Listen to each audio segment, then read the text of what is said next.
Entonces, vamos a continuar, hermanos. Ya es la recta final. ¿Están contentos, hermanos? Estoy seguro que están muy cansados, pero ojalá haya sido de bendición para ustedes. Lo fue para mí. Es muy importante saber que cuando uno está aprendiendo, sí es cansado, pero disfruta el crecimiento. Entonces, sigamos pues en cuanto a ello. Vamos a ir ahí en Hechos. Nos quedamos en lo que le ha de pasar a Esteban después de predicar ese sermón tan hermoso que recapitula todo el Antiguo Testamento y lo concluye hablando de Jesucristo y del verdadero templo de Dios, que es realmente la iglesia de Cristo. Capítulo 7, verso 58. Dice: y echándole fuera de la ciudad, le apedrearon. ¿Por qué fuera? Porque es importante que sepan, hermanos, que nunca los judíos podían matar a alguien dentro de la ciudad. Tenía que ser fuera de la ciudad. Eso es ley. Se hace fuera porque la ciudad es santa. Si alguien muere dentro, contamina la ciudad. Entonces tienen que sacar a la persona y matarlo fuera. Y eso fue lo que pasó con Esteban. Lo sacaron de la ciudad, lo apedrearon, y los testigos pusieron sus ropas a los pies de un joven que se llamaba Saulo. Y aquí viene, hermanos, aparece este gran personaje, Saulo. Saulo viene del hebreo Shaul, que significa fue pedido por los hombres a Dios, o aquel que fue pedido a Dios por los hombres. Esto lo podemos ver claramente. Algo interesante acerca de Saulo, hermanos, es lo que tiene que ver Saulo en cuanto al ministerio de la palabra del Señor. Una vez más, Saulo viene del hebreo Shaul o Sheul, ¿verdad? Y reitero, significa lo que ha sido pedido a Dios. Saulo es así para los hermanos y para el pueblo hebreo. Cuando Saulo sale en las primeras misiones y empieza a predicarle a los gentiles, Saulo pasa de ser Saulo a Pablo. La pregunta es ¿por qué?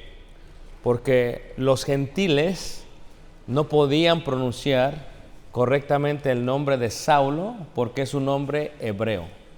Por lo tanto, le empezaron a llamar Pablo porque Pablo significa pequeño de estatura. Así que Saulo entraba a una sinagoga, es Saulo para todos. Salía de una sinagoga con sus amigos hebreos, es Saulo. Saulo entraba al mundo griego, al imperio romano, empieza a ser Pablo. Por eso ves el cambio del nombre de Saulo a Pablo. Se cree, por algunos versículos de la Biblia, y hay un gran choque, se cree que Saulo era de una apariencia insignificante en cuanto a su persona. Pero choca porque para ser miembro del Sanedrín tenías que tener una apariencia fuerte y ser alto de estatura. Y eso es donde te choca. Se podría concluir que realmente Saulo era pequeño de estatura y que por ello nunca fue miembro del Sanedrín. O que fue alto de estatura, pero tenía en su apariencia otras cosas que de alguna u otra manera no lo hacían ver apreciable. Posiblemente era calvo, posiblemente tenía algunos aspectos físicos que para los griegos no era tan apetecible. Pero de alguna u otra manera ese es uno de los debates que hay y no lo sabremos, tal vez nunca lo sabremos. Pero por eso Pablo, cuando escribe sus cartas, explica que tal vez cuando escuchan de Pablo en la iglesia de Cristo del primer siglo, pues se creen en este gran hombre. Y de pronto cuando lo conocen se quedan como, ¿tú eres Pablo? Y es por eso que Pablo, hay varios versículos que extienden esta explicación. Déjame ver si los tengo aquí. Por ejemplo, segunda carta de Corintios, a ver si los puedo encontrar. Capítulo 10, verso 10, dice así. 10. Eso pasa mucho. A mí me ha pasado a veces, hermanos, porque, a veces la gente a mí me conoce a través de la voz, porque antes grababa todo en audio, no en video. Entonces no sé, tengo más de 3,000, 4,000 horas grabadas en audio, de estudios largos.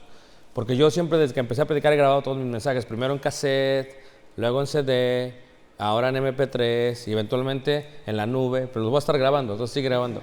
Entonces, ¿qué es lo que pasa, hermanos? La gente que a mí me conoce, muchos me han conocido por audio nada más.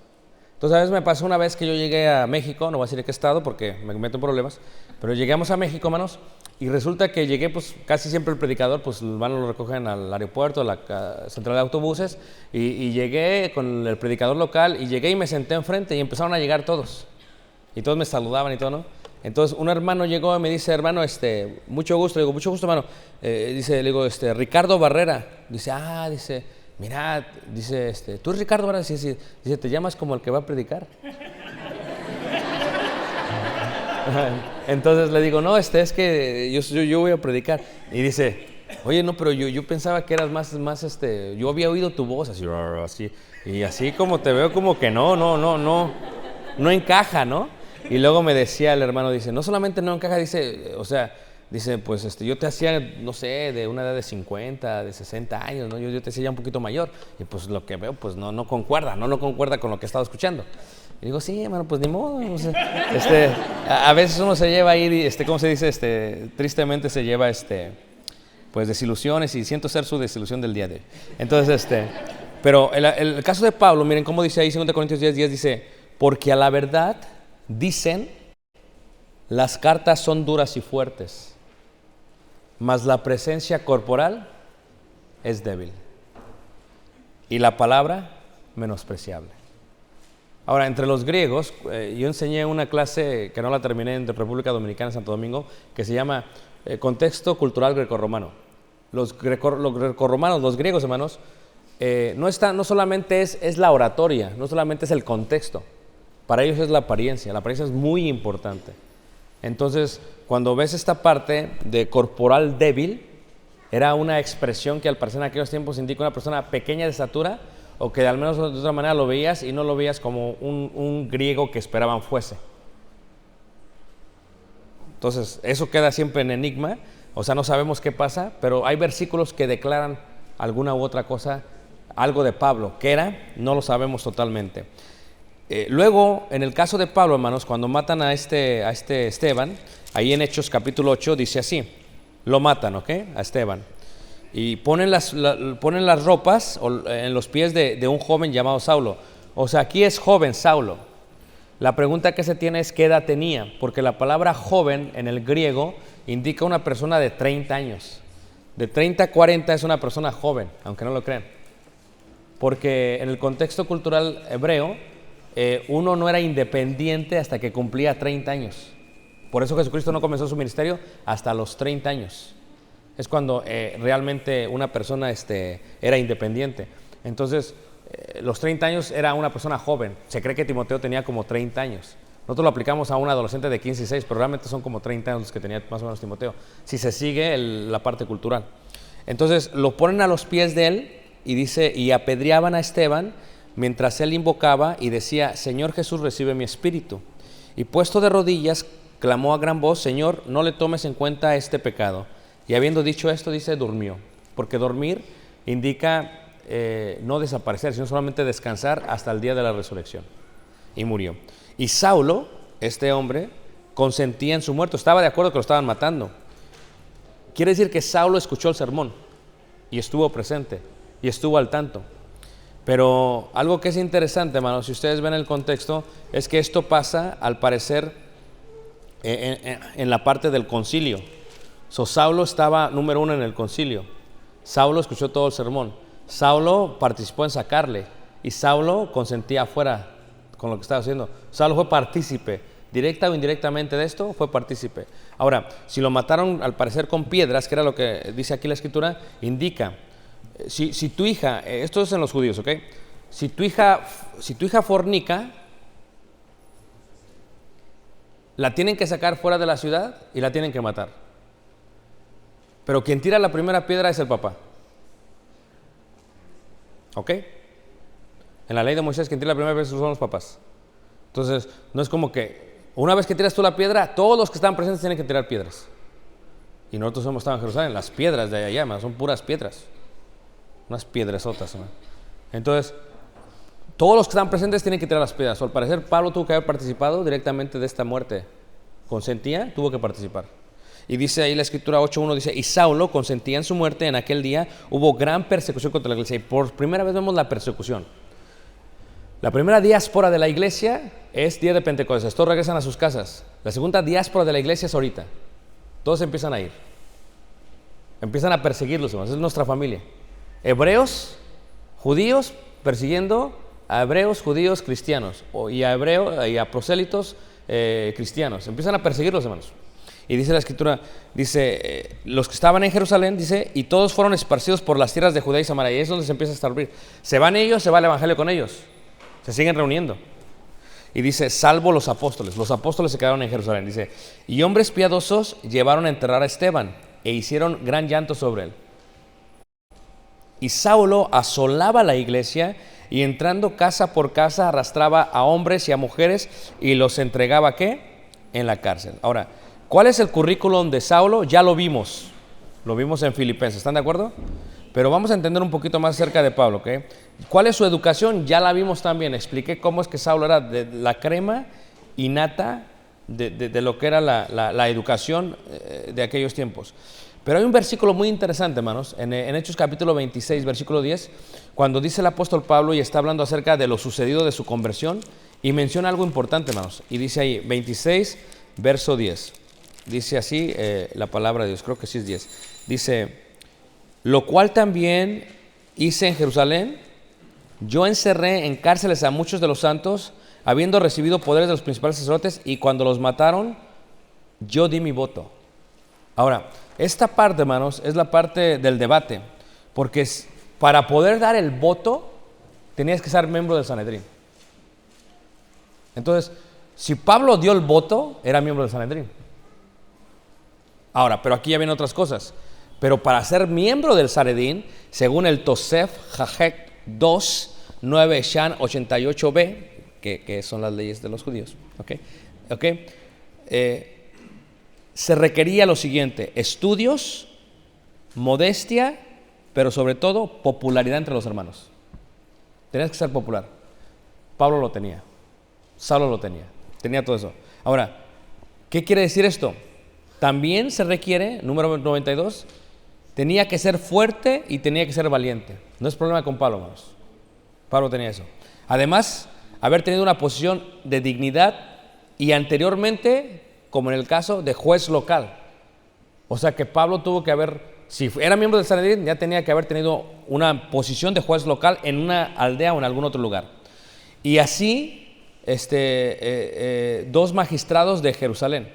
O sea, local primero y luego haber tenido un magistrado o dos en Jerusalén.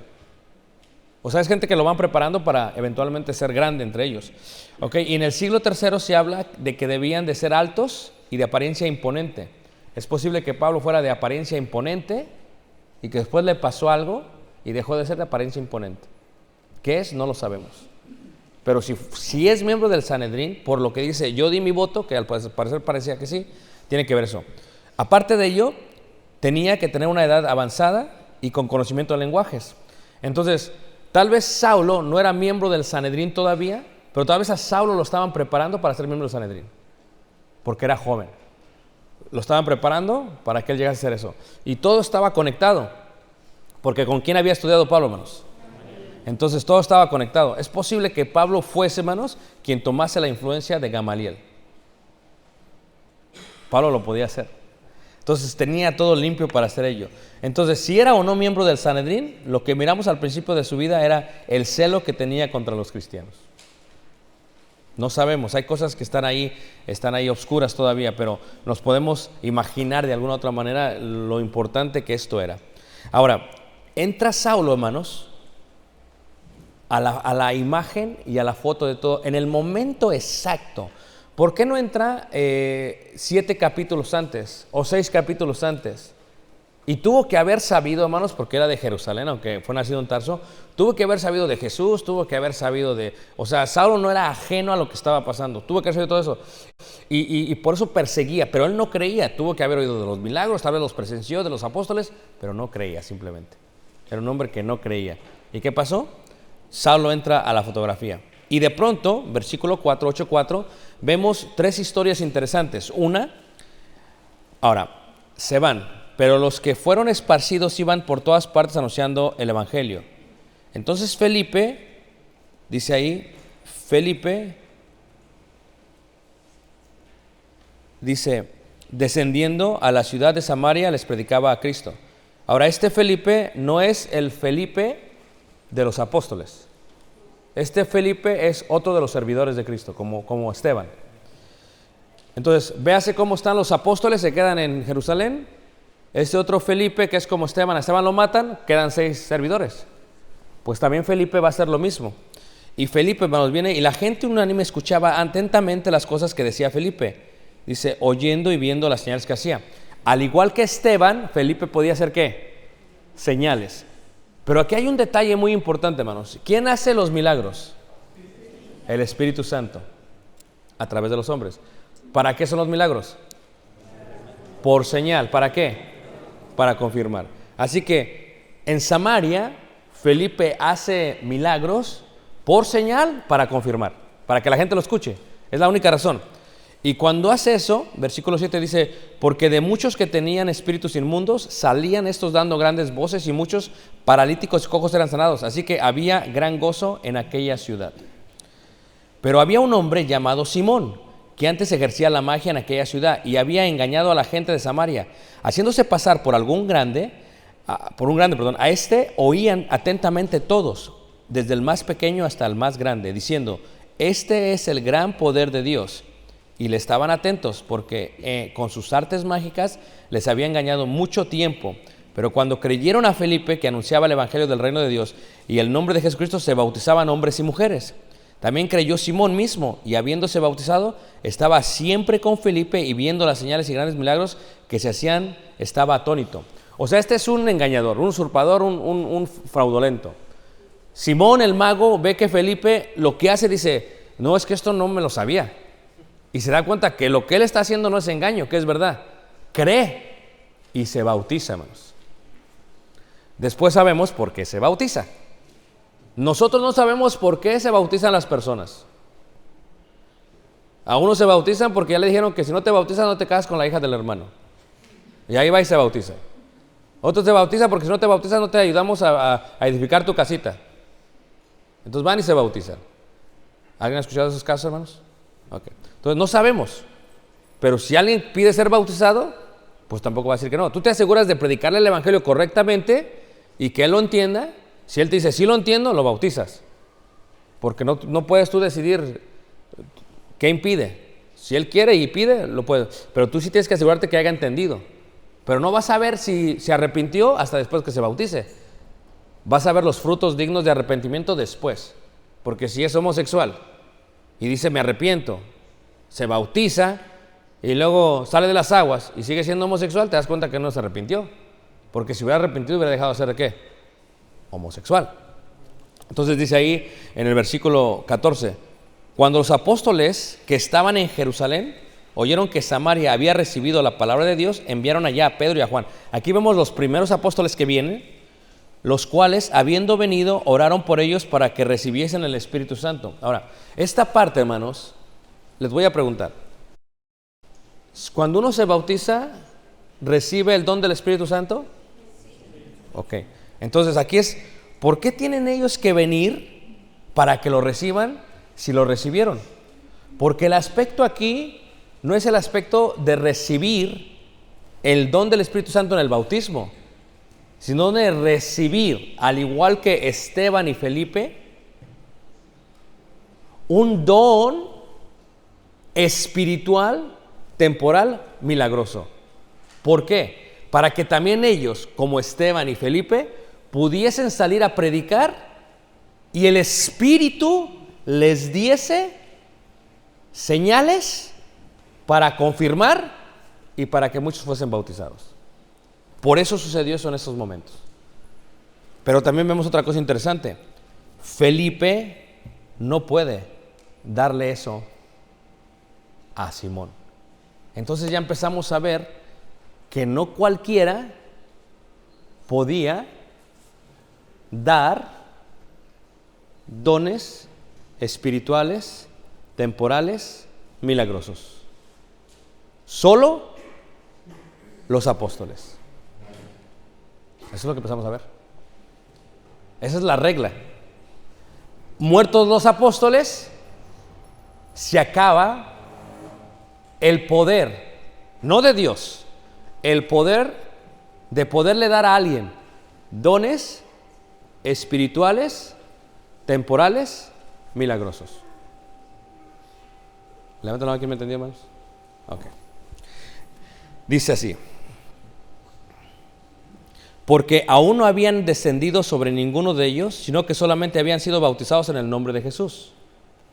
Eso no quiere decir que no tenían el Espíritu Santo. A ver, en la iglesia, todos los que hemos sido bautizados tenemos el Espíritu Santo. ¿O no es cierto, hermanos? Y tú dices, ¿pero por qué no todos podemos predicar igual? ¿Por qué uno puede predicar en esto? ¿Y por qué otro puede hacer esto? ¿Y por qué uno puede dar benevolencia sin ningún problema y otro es...? ¿Por qué? Porque quien da los dones es ¿quién? Dios. Y cada uno ministre conforme a su don. Entonces, ¿qué es lo que miramos, hermanos? Miramos este concepto interesante de quién da el don, qué dones da y todo lo que estaba sucediendo en la iglesia primitiva. Dice, entonces les imponían las manos y recibían el Espíritu Santo. No recibían el don del Espíritu Santo. No recibían el Espíritu Santo en sí como aquel que mora en ellos como templo. Estaban recibiendo un don espiritual, temporal, milagroso, para que ellos, al igual que Esteban y Felipe, pudiesen predicar y hacer señales. ¿Por qué no se los pudo dar Felipe? Porque Felipe tenía limitaciones que los apóstoles no tenían. Pero al final del día es el Espíritu Santo el que podía hacer todo esto a través de ellos. Versículo 19 dice, diciendo, dadme también a mí este poder.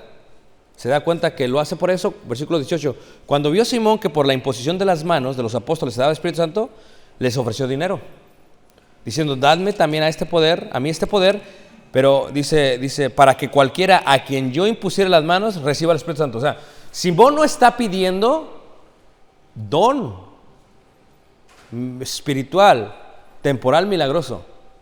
Él está pidiendo que él pueda dárselos. Él no está pidiendo, quiero ser como Felipe. No, yo quiero ser como los apóstoles, para que a quien yo quiera le voy a dar. ¿Por qué? Porque este está pensando en multiplicación.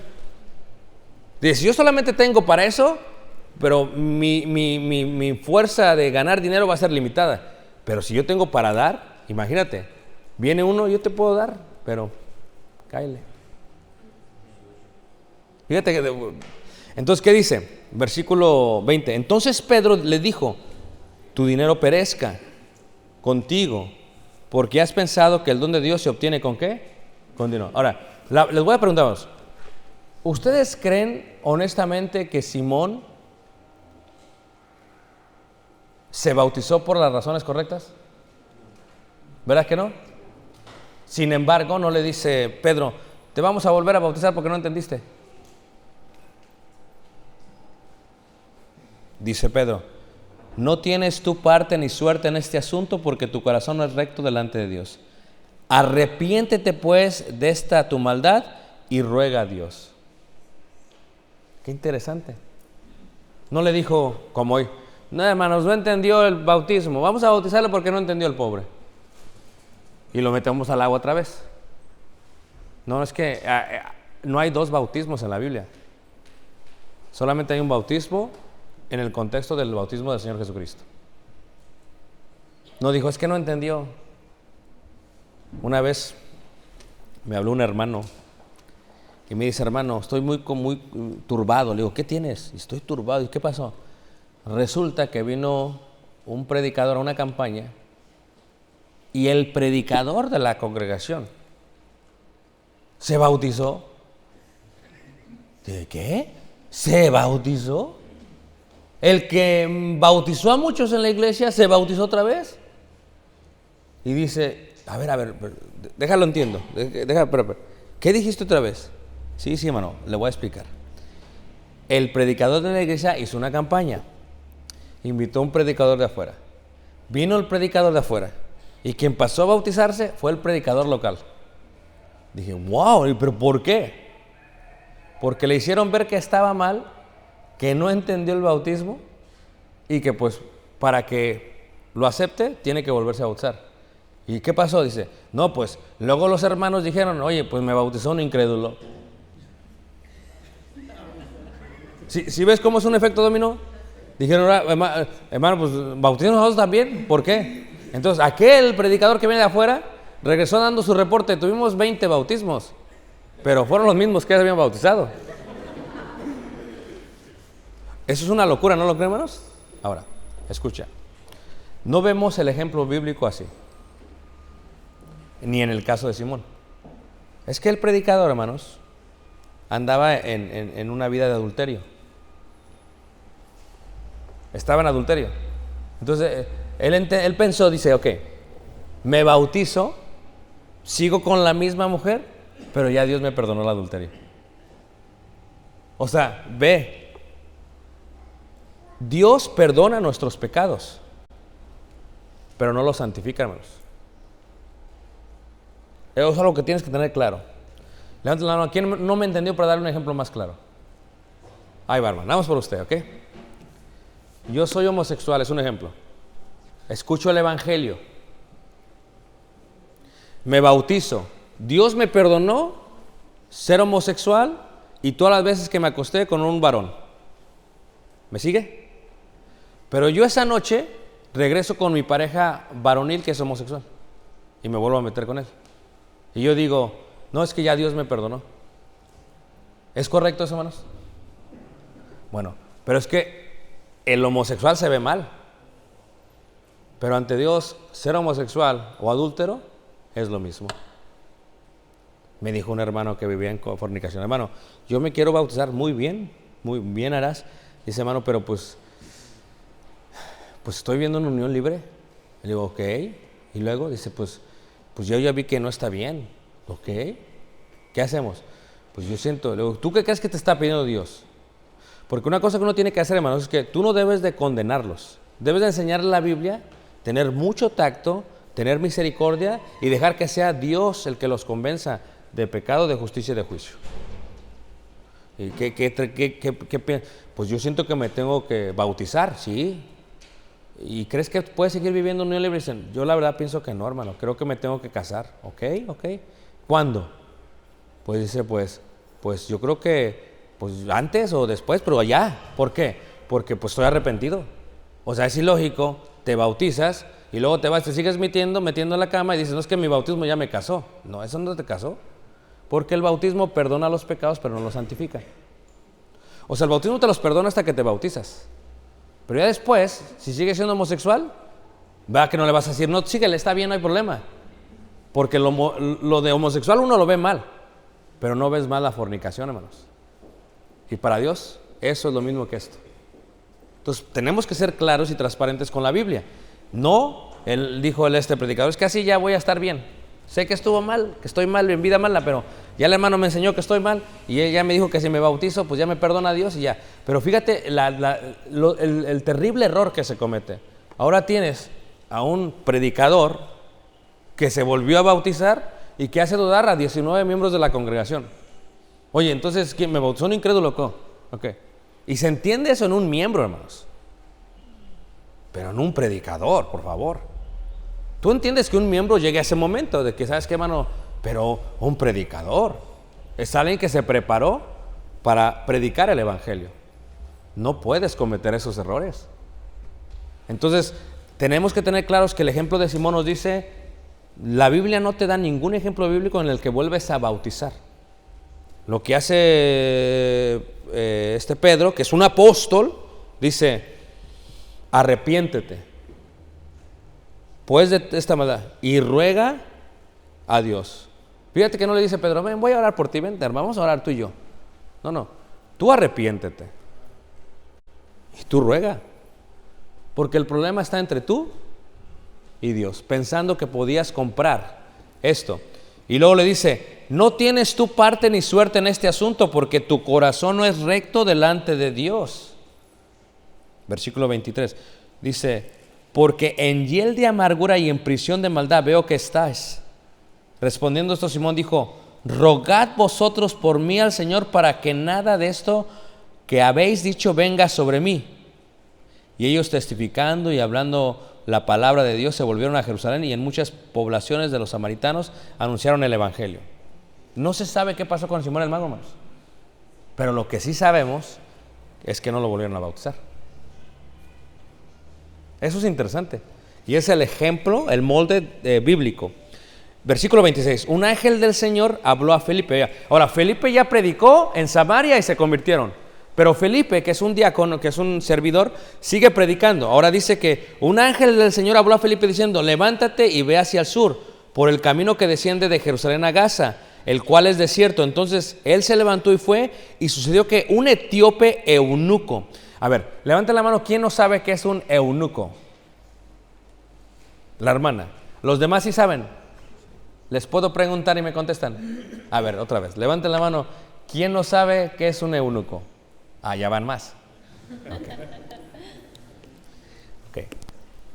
Genealogía lo es todo para la realeza. Entonces, si tú estás en un palacio y tienes varios servidores, tienes gente que te arregla la recámara, gente que te viene a la... Entonces, ¿qué pasa? Como el rey siempre está ocupado de viaje extendiendo su reino, a veces deja a su esposa en el castillo. Ahora, es importante que los hijos de la esposa sean del rey para que el linaje, ¿qué? Continúe. Pero ¿qué pasa, hermanos, si hay un camarero, siervo del rey, que es hombre? Y pues el rey tiene descuidada a la reina. Eso es muy peligroso, hermanos, porque puede hacer que el camarero se meta con la reina y que el producto de eso ya no sea realeza, sino parte del camarero. ¿Sabes cómo? ¿Sabes de dónde viene? ¿Has escuchado la palabra chambelán? ¿Sí? Chambelán es camarero. Eso es lo que es chambelán. Y todos los chambelanes son eunucos. En el aspecto bíblico y histórico. Ahora, estos camareros, ¿qué era lo que hacían para que no hubiera ese problema? Decían, ven para acá. Agarraban su parte genital y se las quitaban. ¿Para qué? Me voy a ir de mi castillo y no quiero tener ningún problema. Por eso dice Jesucristo en Mateo 19, dice, algunos nacen eunucos y algunos se hacen eunucos por causa del reino de ¿qué? De los cielos. Porque es verdad, algunos hombres han nacido y sus partes genitales no fueron formadas correctamente. Por lo tanto, no pueden procrear normalmente como son. Y otros, como el apóstol Pablo, decidió no casarse por el bienestar del reino de los cielos y vivió como si fuera eunuco, sin tener intimidad con nadie. Porque tenía el don de ¿qué? De continencia. Entonces, cuando tú ves en el mundo que ahí va la quinceañera y la historia tiene que ver porque ya la van a convertir en mujer y la van a entregar a un hombre para hacer la mujer, de la niña mujer, pues ahí van todos los eunucos detrás de ella. O ustedes le llaman chambelanes. ¿Sí ves de dónde viene la idea? Esa es la idea. Entonces, ¿qué es lo que sucede, hermanos? Este era un eunuco, funcionario de Candace, reina de los etíopes, el cual estaba sobre todos sus tesoros y había venido a Jerusalén para adorar. Si había venido a Jerusalén para adorar, era muy seguro que fuese prosélito. Dice, volvía sentado en su carro y leyendo al profeta Isaías. Y el Espíritu dijo a Felipe, acércate y júntate a este carro. Acudiendo Felipe lo oyó que leía al profeta Isaías y dijo, ¿pero entiendes lo que lees? Él dijo, ¿y cómo podré si alguno no me enseñare? Y rogó Felipe que subiese y se sentara con él. El pasaje de la escritura que leía era, como oveja a la muerte fue llevado y como cordero mudo delante del que lo trasquila. Así no abrió su boca. En su humillación no se le hizo justicia, mas su generación, ¿quién la contará? Porque fue quitada de la tierra de su vida. de su vida, perdón. Respondiéndole a eunuco, dijo a Felipe, te ruego que me digas. Mira, cuando tú tienes estudios bíblicos con la gente, te voy a dar un consejo, ¿ok? Hay gente que te pide, hermano, no se vaya, quédese, hermano, por favor, sígame enseñando. Y hay unos que ya están como, ay, ¿cuándo se va a ir este hermano? Y tú estás ahí tratando de que, por favor, entiende. El ejemplo, hermanos, de los siervos y de los apóstoles es, si tú quieres aprender, tú me tienes que decir. Yo no tengo que estar rogando. Porque ¿a quién le interesa que sepa, hermanos? A él. Y a veces, ¿qué hacemos? Damos las perlas a los cerdos. Ni tienen interés. Y ahí estamos nosotros como si tuvieran interés. Y no escuchan. Pero ¿no les ha pasado cuando alguien está evangelizando? Y a mí me pasó un hermano que no te vayas. Y por eso el predicador se desvelaba. No te vayas, quédate. 10 de la noche. Y luego otra pregunta, 11 de la noche, 12, la 1 de la mañana. Así estuvimos. Nos íbamos de la casa del hermano en el carro, hermanos. Una vez nos detuvimos en las vías del tren. Me detuve en la vía del tren, hermanos. ¿Y por qué iba pasando el tren? Me quedé dormido no sé cuánto tiempo, hermanos. Yo y mi esposa. Y de pronto, ¿qué pasó? Ya se fue el tren. Me lleva el tren, ya se fue el tren. Esa es la vida de un predicador. Pero la gente quiere saber. Pero tú tienes que leer el lenguaje corporal. Si no quieres, hermanos, ¿qué estás haciendo? ¿Qué estás haciendo? Levántate. No puedes, alguien tiene que estar interesado. Es contraproducente. Luego va a decir, me obligaron a bautizarme. Yo no quería, me obligaron, no. Y dice, te ruego que me digas. Fíjate, el eunuco quería saber, ¿de quién dice el profeta esto? ¿De sí mismo o de algún otro? Entonces Felipe, abriendo su boca, comenzando desde esta escritura, le anunció el evangelio de Jesús. Fíjate, comenzó desde ahí y le explicó todo, como hizo Esteban, desde Abraham, como hizo Pedro, desde Abraham. O sea, agarran todo el Antiguo Testamento, toda la ley, y acaban con Jesucristo. Y dice el eunuco, dice 36, yendo por el camino llegaron a cierta agua y dijo el eunuco, aquí hay agua. ¿Qué impide que sea bautizado? Ha habido un debate muy grande últimamente en que si el agua es necesaria para el bautismo o no. Todo lo que es relacionado con el evangelio de Cristo tiene agua. Si el agua no fuera necesaria, ¿por qué dice el eunuco aquí hay agua? En el contexto de la plática, el eunuco entendió que el agua era parte del bautismo. Dicen otros, es que el bautismo se hace por obediencia, no para salvación. Tampoco es así. El bautismo es para salvación. Marcos 16:6, el que creyere y fuere bautizado será ¿qué? No dice el que creyere será salvo y luego se puede bautizar. ¿Y qué dice también Primera de Pedro capítulo 3 versículo 21 en el contexto del arca de Noé? No dice el bautismo que a esto corresponde ahora nos salva. No dice el bautismo que a esto corresponde nos salva. No dice así. Nos. Ponle la S. Nos salva. El bautismo crucial para la salvación. Sin bautismo no hay salvación.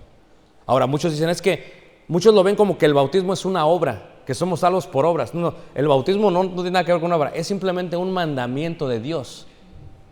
Arrepentíos y bautícese, dijo el apóstol Pedro. No es opcional, es algo que no es por obediencia. Yo ya soy cristiano y luego si quiero me bautizo. No, así no funcionan. No es como uno que dice, ok, a ver hermano, voy a ir a la campaña, sí, pero deténganme los 20 bautismos hasta que yo llegue, para que cuando yo llegue, bauticemos a todos, hermano. ¿Okay? No me vayan a bautizar a nadie. Esa persona está pensando en que los bautismos es el resultado de su obra. No, es que, si tú te quieres bautizar, no esperes de una campaña. Hay denominaciones que ciertos días del año es cuando bautizan a todos y hacen bautismos masivos. En la Biblia nunca la ves así. La Biblia es, creía, se bautizaba. Creía, se bautizaba.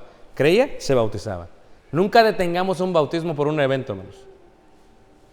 Nunca detengamos. Si se bautiza un día antes de que empiece la campaña, gloria a Dios. Si se bautiza 20 después de la campaña, gloria a Dios. Si en la campaña no hay bautismos, no pienses que no hay resultados. Te vas a sorprender, porque Dios es el que trabaja en los seres humanos, no las personas. Entonces, dice, Felipe dijo, fíjate cómo Felipe dice, bueno, ya entendió, ya lo conectó. Agua, bautismo, evangelio, ya conectó todo. Dice, si crees de todo corazón, bien puedes. O sea, si crees. Y dijo, creo que Jesucristo es el Hijo de Dios. Y mandó parar el carro y descendieron ambos al agua, Felipe y el eunuco, y le bautizó. Cuando subieron del agua, el Espíritu del Señor arrebató a Felipe y el eunuco no le vio ¿qué? Más. Y siguió gozoso su camino, pero Felipe se encontró en Azoto, dice, y pasando anunciaba el evangelio en todas las ciudades hasta que llegó a Cesarea.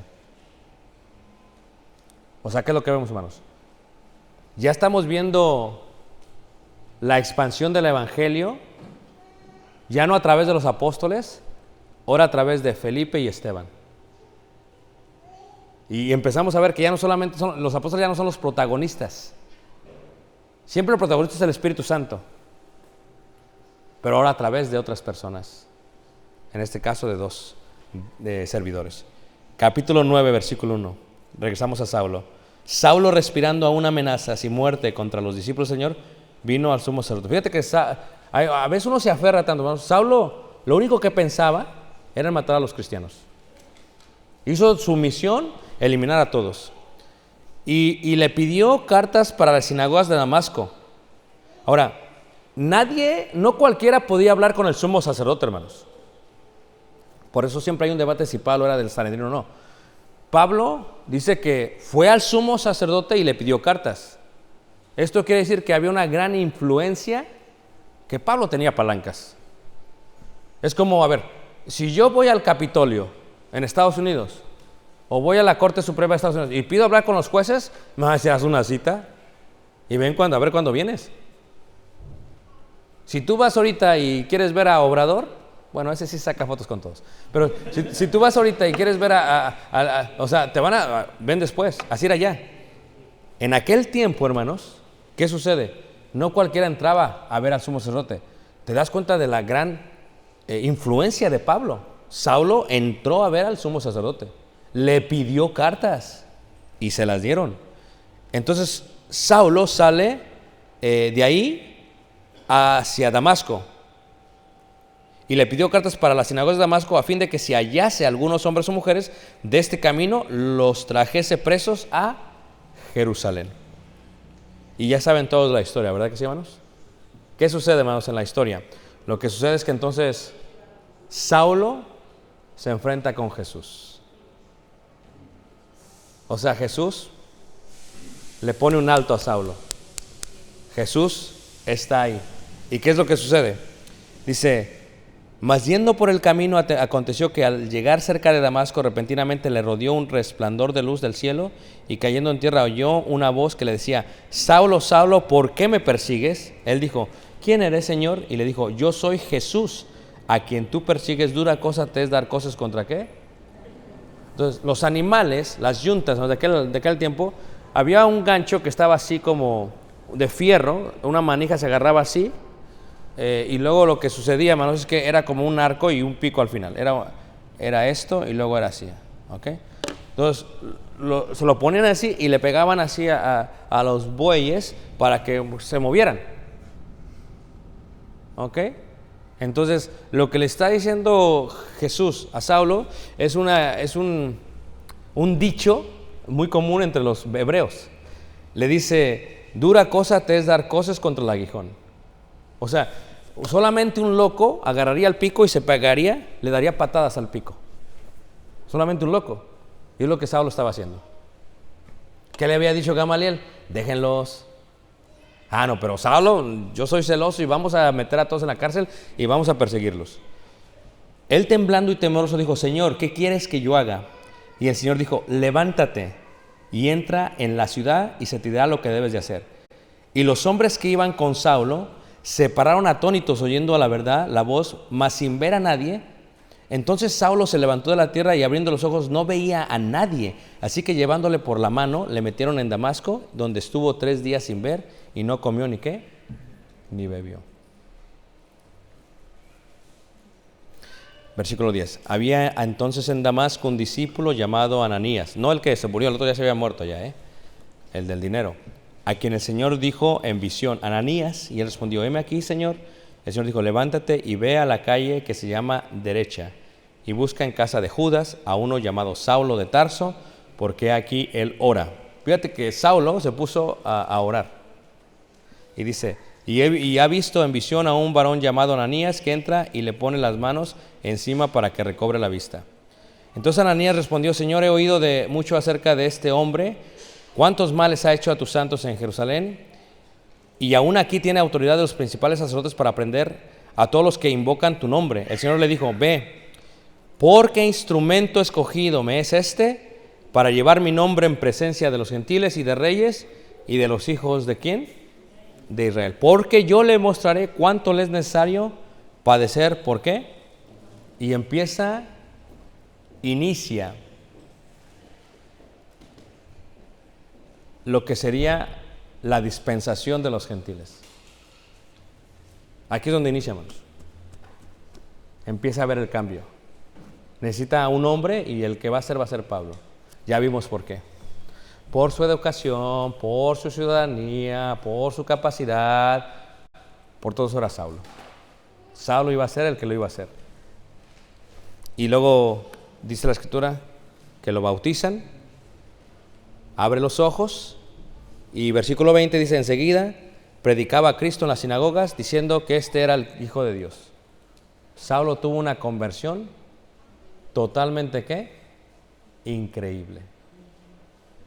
Pero no es Saulo quien bautiza al primer gentil. ¿Quién es, hermanos? Pedro. Porque cuando le dijo a Pedro, le dijo está en Cesarea de Filipos, donde hay altares paganos, la puerta del Hades, y le dice, a ver, a los discípulos, dice Jesús, ¿quiénes dicen los hombres que soy yo? No, pues unos dicen que eres que otro el profeta, y otro que... ¿Quiénes dicen vosotros que soy yo? Y Pedro dijo, tú eres el Hijo del Dios viviente.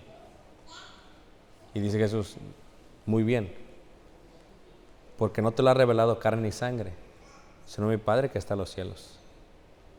Y yo aquí te digo, Pedro, que sobre esta roca edificaré mi iglesia y las puertas del Hades no prevalecerán, ¿qué? Entonces, cuando dice que le daría las llaves del reino, son llaves. Sí, porque llave una es una, llaves son dos. Llave es una, llaves son dos. Sí, no se duerman, hermanos. Yo también comí. Llaves una, llaves son dos. La primera llave, para que tuvieran acceso a la iglesia, al reino de los cielos, es la llave que utiliza el día del Pentecostés. Y entran los hebreos. La segunda llave es la que utiliza para que entren los gentiles con Cornelio. Por eso se dice llaves, con dos. ¿Quién? Pedro, no Pablo. Pero yo quiero terminar de esta manera, hermanos, el seminario, y luego voy a contestar algunas preguntas, ¿ok? Saulo empieza a predicar, pero el momento inicial, hermanos, es que Pedro desciende y Pedro va hacia la casa de Simón el curtidor. ¿Ok? Eso es lo que se cree, es la casa de Simón el curtidor en Jope. Ahí están mis papás. Mi padre, mi madre, hermanos del hermano González, que lo conocen también algunos de ustedes. ¿Ok? Es la casa de Simón el curtidor. Entonces, ¿qué sucede ahí? Pedro está predicando por Samaria. De pronto hay un hombre que es gentil, que es Cornelio. Capítulo 10, versículo 2 dice, piadoso y temeroso de Dios con toda su casa, y que hacía muchas limonas al pueblo y oraba a Dios siempre. Entonces, por un lado está Cornelio, por otro lado está Pedro. Pedro, dice Hechos 10, versículo 9 en adelante, dice, al día siguiente, mientras ellos iban por el camino y se acercaban a la ciudad, Pedro subió a la azotea para orar, y cerca de la hora sexta, a ver, ¿cuál es la hora sexta, hermanos? Mediodía, muy bien, mediodía. Las 12. Y tuvo gran hambre y quiso comer. Pero mientras le preparaban algo, le sobrevino un éxtasis. Y vio el cielo abierto y que descendía algo semejante a un gran lienzo que atado de las 4 puntas era bajado a la tierra, en el cual había de todos los cuadrúpedos, terrestres, reptiles y aves del cielo. Y le vino una voz: levántate, Pedro, mata y ¿qué? Y come. Aquí, con esto podemos comprobar, hermanos, que seguían guardando la ley ¿de qué? De Moisés. Versículo 14. Entonces Pedro dijo: Señor, no, porque ninguna cosa común o inmunda he comido jamás. ¿Cuántos capítulos han pasado ya, hermanos, de Hechos 2? 8. ¿Cuántos años? Varios. ¿Por qué? ¿Cómo está esto? ¿Por qué nosotros queremos de pronto que pensamos, ok, fue el día del Pentecostés y todos dejaron la ley? No, es que pensamos eso porque somos una iglesia de Cristo gentil, 100%. No podemos ver las cosas como ellos. Pero aquí Pedro no había comido nunca. Entonces, y Dios, ahora, ¿por qué Dios dio la ley de los animales inmundos? A ver, ¿qué es un animal inmundo? Un puerco, otro. Reptiles, ¿cómo qué?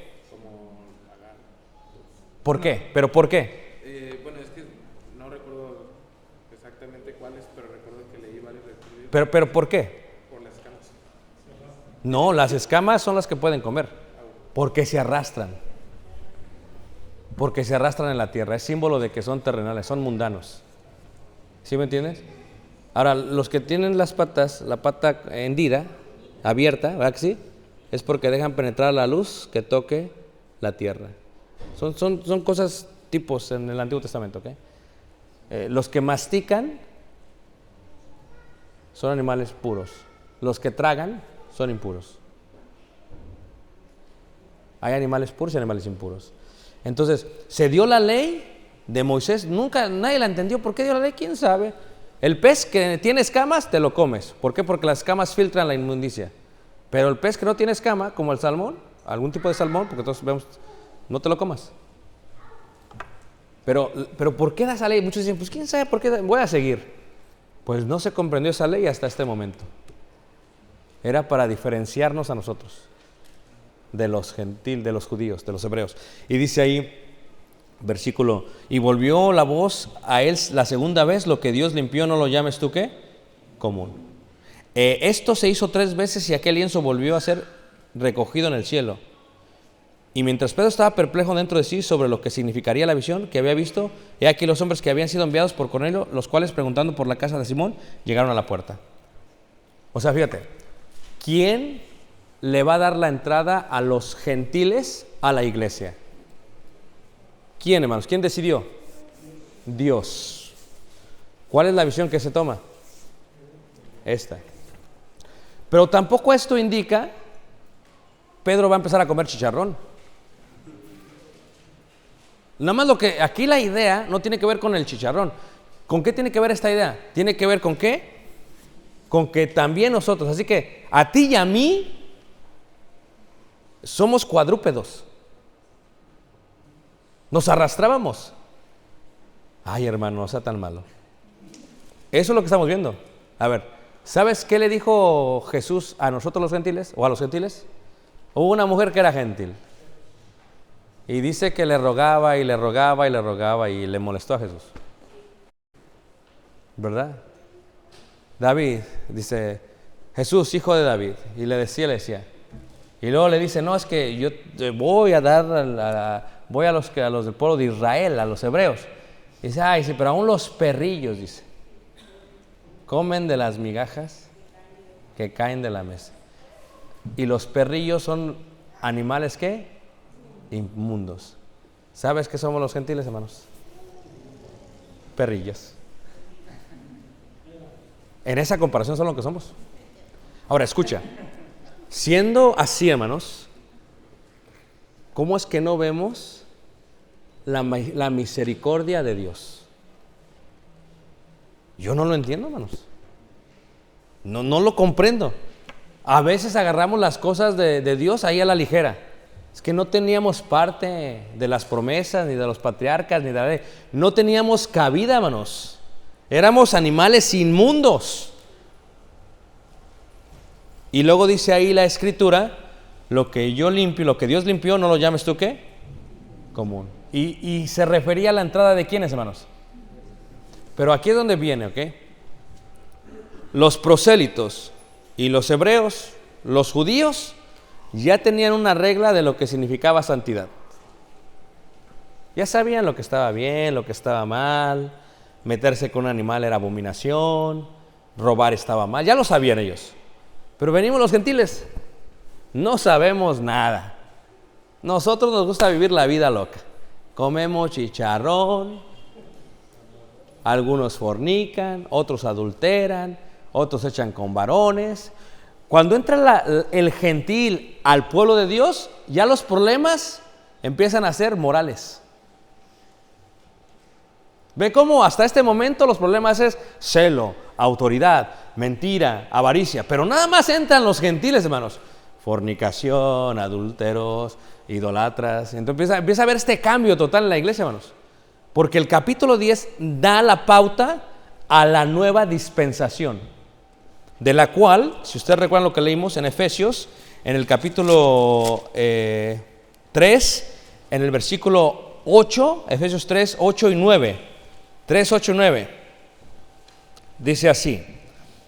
Efesios 3, 8 y 9 dice: a mí, que soy menos que el más pequeño de todos los santos, me fue dada esta gracia de anunciar entre los gentiles el evangelio de las inescrutables riquezas de Cristo. El proceder, la confusión era, si yo soy judío, hebreo, judío, cristiano, y me encuentro con un gentil, antes del capítulo 10, ni hablaban con ellos, hermanos.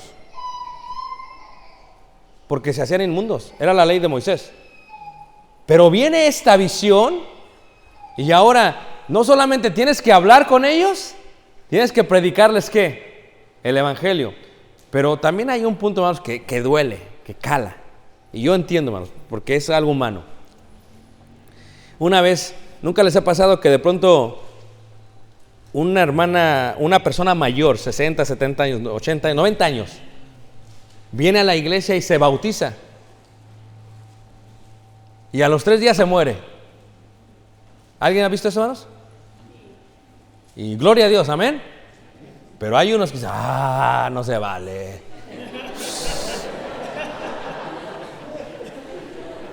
Ándale, si lo han pensado entonces. ¿Por qué? Porque dices, pues yo tantos años que estoy batallando con la carne y con los mundanos y no se vale. No. Y ya. Así que no. ¿Ok? Te voy a predicar la parábola de los jornaleros correctamente, porque la enseñamos incorrectamente. ¿Están listos? Dice el Señor: había un hombre que fue a buscar jornaleros y fue a ciertas horas de la mañana y encontró algunos y quedó con ellos que les iba a dar una cantidad y se fueron a trabajar todo el día y ya. Luego, después de unas horas, regresó por otros y fue y trabajaron. Y ya casi que se iba a acabar el turno. A los 60, 70 años antes de morir, que se iba casi ya, va y ya vienen horas de la tarde y nada más vienen, trabajan bien poquito y les paga ¿qué? Entonces los manda a llamar y les paga. Y los otros, los de la mañanita, están porque ya habíamos quedado que me ibas a dar tanto, Entonces empiezan a ver y ven que les pagan, no, pues si en esto quedamos de problema, pero entonces quieres que le van a reducir a los demás, a ver qué pasa. Los demás, y les pagan lo mismo. ¿Pero por qué haces eso?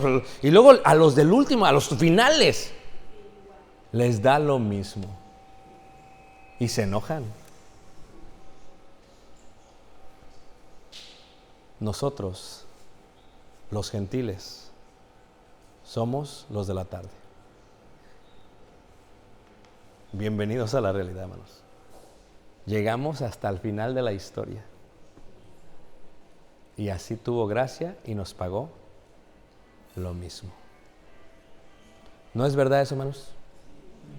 De eso está hablando la parábola. Dice el hermano, no, pues es que hay hermanos que trabajan toda la vida y otros no tienen nada que ver con eso. Lo puedes aplicar si quieres, pero nada que ver con eso, hermanos. El punto es los gentiles. De pronto llegamos como si nada. Los apóstoles tenían el mismo problema con Pablo. A ver, dice Pablo, pues nosotros estuvimos con el Señor 3 años, esto y esto. Y de pronto Pablo llega y empieza a arrasar, hermanos. Pero Pablo dice, yo soy el más pequeño de todos. Es más, como el abortivo, dice. Qué hermoso Pablo, la humildad de Pablo, ¿eh? No merecía esto, pero Dios me metió. Dios me escogió. Dios decidió que fuese parte de este ministerio. Fíjate qué hermoso. Pero luego Pablo, hermanos, dice, pero he trabajado más que todos los apóstoles. Hermanos, cuando vemos este hermoso mensaje, dice Pablo, a mí que soy menos que el más pequeño de todos los santos, 3:8 de Efesios, me fue dada esta gracia de anunciar entre los gentiles el evangelio de las inescrutables riquezas de Cristo y de aclarar a todos cuál sea la dispensación del misterio escondido desde los siglos en Dios. Los judíos, los hebreos judíos, creían que todo el mundo tenía que ver con ellos.